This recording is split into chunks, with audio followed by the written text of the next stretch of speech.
pense au contraire que on voit de plus en plus que cette catastrophe, que c'est une catastrophe, que cette opération ne va nulle part. Au contraire, 11 jours. Vous êtes pressé, 11 jours. Oui, on est au 11e jour. 11 jours, mais ça va, on ne voit absolument pas comment ça, si ça évolue positivement. Alors, 11 jours, peut-être qu'il y en aura 22, 33, mais on n'a absolument pas aucune perspective. On voit bien que les Américains n'ont aucun plan. Et donc, on voit au contraire les Européens sortir du bois les uns après les autres.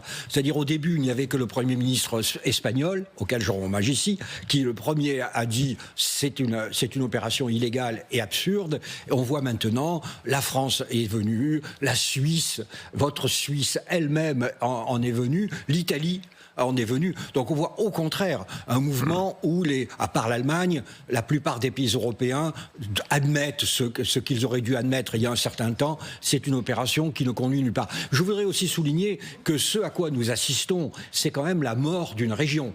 Parce que tout le Golfe, vous savez, avait créé ces villes absolument ahurissantes, fondées sur le travail de 2 ou 3 millions de Pakistanais en bas et quelques milliers de locaux en haut, avec des Libanais, des Palestiniens et des Américains pour faire fonctionner le tout.